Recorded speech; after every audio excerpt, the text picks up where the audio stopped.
সঙ্গে ইতিমধ্যে টেলিফোন লাইনে রয়েছেন প্রতিমন্ত্রী মৌমিতা বিশ্বাস মিশ্র। আমরা কথা বলবো, আপনাকে স্বাগত জানাবো আজ তাক বাংলায়। এই যে পুরো ঘটনা এবং এনকাউন্টারের ঘটনা, কোথাও একটা গিয়ে যেন উত্তরপ্রদেশের মডেলকে আমরা বাংলায় দেখলাম, কি বলবেন? নমস্কার।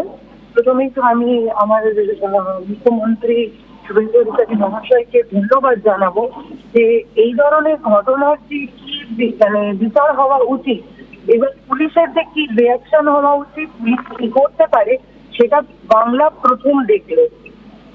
যে ঘটনাটা বারুইপুরে ঘটেছে, একটি 11 বছরের একটি ছোট একদম নিষ্পাপ শিশুকে নিয়ে, যেগুলোকে দেখে আমরা আগে শুধু হতাশায় থাকতাম, কিন্তু তার কোনোদিন বিচার পায়নি। কিন্তু আজকে বাংলার মানুষ, বাংলার মায়েরা আজকে সেই বিচারটা দেখেছে। যে করেছে তাকে গ্রেফতার করা হয়েছে, তাকে নিয়ে যাওয়া হয়েছিল ঘটনাস্থলে, যে কিভাবে কি হয়েছে জিনিসটাকে পুনর্নির্মাণ করার জন্য। আপনারা সকলেই দেখেছেন যে প্রভাস মন্ডল নামে ব্যক্তিটি সে একটি ফিল্মি কায়দাতে পুরো বিষয়টাকে থেকে পালিয়ে যাবার চেষ্টা করছিল এবং তার ফলেই আজকে ঘটনাটা ঘটেছে। পুলিশ যেটা করেছে সেটা একদম সঠিক করেছে। কোন রকম আক্রমণকারী লোককে এইরকম ভাবে ছাড় দেওয়ার কোনো জায়গায় নেই যে পুলিশের রিভলভার নিয়ে পুলিশের ওপরেই বন্দুক চালিয়ে। মধ্যরাতকেই কেন বেছে নেওয়া হলো বলুন তো? এরকম একটা জায়গা যেখানে একটা ক্ষেতের মাঝখানে, একটা পুকুরের পাশে, এমন একটা জায়গাতে তো দিনের আলোতেও করা যেত। দেখুন, দিনের আলো বা রাত এরকম কোনো বিষয় নেই। বিষয়টা হচ্ছে যে আপনার সময়টা হচ্ছে ইম্পর্টেন্ট। সময়টার মধ্যে আপনাকে কাজটা যদি আপনি না সম্পন্ন করতে পারেন, তাহলে তো আপনার কাছে কোনো মানে দিন রাতের জিনিসটাই থাকে না। আজকে যে ধরনের ঘটনাটা ঘটেছে, সেই ঘটনার পর থেকে আপনার কাছে যেটুকু সময়ের মধ্যে আজকে পুলিশ তার প্রত্যেকটা পদক্ষেপ নিয়েছে, সেই পদক্ষেপটা আগে বাংলার মানুষ কোনোদিন দেখেনি। এই পদক্ষেপ যদি আগে নিত পুলিশ, তাহলে হয়তো বাংলার মায়েরা বোনেরা এরকম ভাবে অসুরক্ষিত অবস্থায় থাকতো না। আজকে উত্তরপ্রদেশ মডেল হোক বা যেটাই হোক, এটা বলতে হবে যে আইনের শাসন হয়েছে, শাসকের কোনো আইন হয়নি। যে সে কোন পার্টি, সে কোন দলে, সে কি করে, সেসবের বিচারও হয়নি। আজকে হয়েছে আইনের শাসন।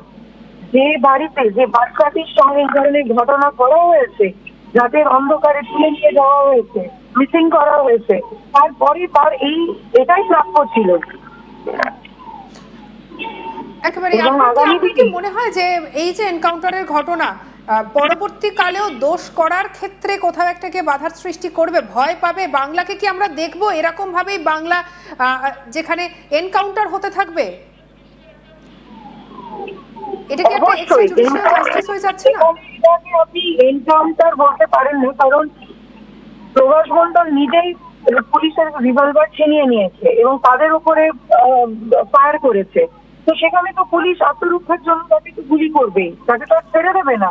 আর সেখান থেকে স্পষ্ট হচ্ছে যে সেই পুরো ব্যাপারটাই একদম ক্রিমিনাল মাইন্ডেড ভাবেই করেছে। তার কাছে এটা একেবারেই স্পষ্ট ছিল যে সে দোষী সাব্যস্ত হয়ে গেছে এবং তার মানে এবার চরম শাস্তির পাওনা আছে। সেই জন্য সে পালিয়ে যেতে চেয়েছিল। এবং আগামী দিনে বাংলা, যেটা আমাদের বারবার মাননীয় মুখ্যমন্ত্রী বলেছেন, যে মেয়েদের সঙ্গে যেরকম কোনো রকম মানে অপব্যবহার বা কোনো রকম যদি অপমানমূলক কাজ হয়, তো জিরো টলারেন্সে সেখানে হচ্ছে যে আমরা ব্যবস্থা গ্রহণ করবো। এটা একদম তারই প্রমাণ। এবং আগামী দিনেও বাংলা দেখবে যে যদি এরকম কোনো অন্যায় কখনো হয়ে থাকে, তাহলে তার পানিশমেন্টও এরকমই হবে। কারণ শাস্তি না দিলে কোনো মানুষ ভয় পায় না। একেবারে। বেশ, ধন্যবাদ। আমাদের সঙ্গে ছিলেন প্রতিমন্ত্রী মৌমিতা বিশ্বাস মিশ্র। আমরা কথা বললাম, তিনি খুব সুন্দরভাবে তুলে ধরলেন যে কোন পরিস্থিতিতে দাঁড়িয়ে এমন একটা এনকাউন্টারের ঘটনা ঘটেছে। তবে যে ঘটনাটা ঘটেছে এবং যে মৃত্যুর ঘটনা, সেখান থেকে একাধিক প্রশ্নের জন্ম দিচ্ছে। যেমন, কেন মধ্যরাতকে বেছে নেওয়া হলো? মধ্যরাতের 12:45 মানে প্রায় একটা নাগাদ এমন ধরনের একটা ঘটনা একাধিক প্রশ্নের জন্ম দিয়েছে। দ্বিতীয়ত হচ্ছে কি করে নিরাপত্তার মধ্যে থেকেও অভিযুক্ত বন্দুক কেড়ে নিতে পারলো, এবং যেটা প্রশ্ন যে কোনো প্রশিক্ষিত মানুষ না হলে পরে গান ফায়ার করা সম্ভব নয়, সেফটি লককে আনলক করে কি করে গান ফায়ার করা সম্ভব হলো, এই কিন্তু প্রশ্নটা জন্ম দিয়েছে। এবং 3 নম্বর যে প্রশ্নটা জন্ম দিয়েছে, এতটা নিশ্চিদ্র নিরাপত্তার মধ্যে গান কেড়ে নিয়ে ফায়ার করলো পুলিশের দিকে, পুলিশ সেই সময় কি করছিল, এমন কিন্তু প্রশ্নের জন্ম দিয়েছে। এবং চতুর্থত আরও একটা যেটা বিষয় উঠে এসেছে, পুলিশ যখন আত্মরক্ষার স্বার্থে পাল্টা যখন ফায়ার করে, তখন সেই ফায়ার অভিযুক্তের শরীরের কোন জায়গায় লেগেছিল, কারণ যদি হাতে বা পায়ে লাগে তাহলে সেক্ষেত্রে তিনি জখম হতে পারেন, কিন্তু ঘটনাস্থলে তার পক্ষে মারা যাওয়া কিন্তু সম্ভব নয়।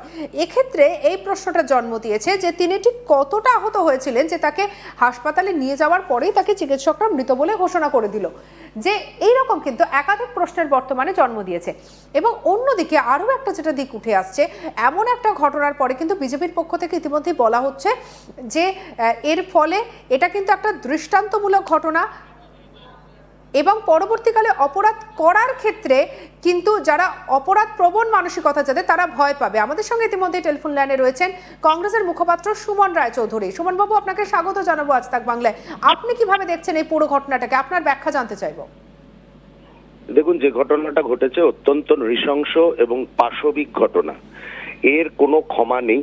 রাজ্য সরকার যদি সঠিকভাবে তদন্ত করে দোষীদের শাস্তি দেন, তাতে সেটা বাংলার জন্য ভালো, অপরাধ মনস্ক মানুষের জন্য ভালো। কিন্তু একটা কথা পাশাপাশি এটাও বলতে হবে যে পুলিশের অপদার্থতা কিন্তু ফুটে উঠছে। একজন আসামি যে ধরা পড়েছেন এবং যাকে নিয়ে পুনর্নির্মাণ করার চেষ্টা করছেন পুলিশ, পরিস্থিতি এমন হবে কেন যে যেটা রাজ্য সরকার দাবি করছে যে পুলিশের অস্ত্র কেড়ে নিয়ে সে নাকি 1 রাউন্ড ফায়ারিং করেছে, পরিস্থিতি এই জায়গাটায় যাবে কেন? এবং তারপরে আসছে এনকাউন্টারের ঘটনাটা। আমি মনে করি যেমন আমাদের কন্যা সম যার উপরে এত পাশবিক অত্যাচার হয়েছে এবং তার মৃত্যু হয়েছে, সেটার যেমন সঠিক শাস্তি পাওয়া উচিত, যেমন দাবি করেছেন মাননীয় মুখ্যমন্ত্রী, পাশাপাশি হাইকোর্টের একজন সিটিং জাজকে দিয়ে এই পুনর্নির্মাণ এবং এই প্রভাস মণ্ডলের যে এনকাউন্টার হয়েছে সেটারও একটা নিরপেক্ষ তদন্ত হওয়া উচিত। কারণ encounter cannot be a solution to a social evil, এটা আমি মনে করি। কারণ এটা উত্তরপ্রদেশ নয়, এটা পশ্চিমবঙ্গ, এবং উত্তরপ্রদেশই হয়ে যাচ্ছে। আপনার কি মতামত? না, আমি একবারও বলবো না উত্তরপ্রদেশ হয়ে যাচ্ছে, ঘটনাটা ঘটে থাকতেই পারে। সে পুলিশের আর্মস অ্যামিউনিশন কেড়ে নেওয়ার চেষ্টা করতেই পারে, কেন করতে পারলো সেখানে পুলিশ প্রশাসন বা পুলিশের যে অ্যারেঞ্জমেন্টস তার ব্যর্থতা কোথায়, এটাও কিন্তু ভাবতে হবে। দ্বিতীয় কথা, সেই জন্যই আমিও দাবি করছি যে হাইকোর্টের একজন সিটিং বিচারপতিকে দিয়ে, সিটিং জাজকে দিয়ে এই যে ঘটনাটি ঘটেছে এবং প্রভাস মণ্ডলের এনকাউন্টারে মৃত্যু হয়েছে, এটাও কিভাবে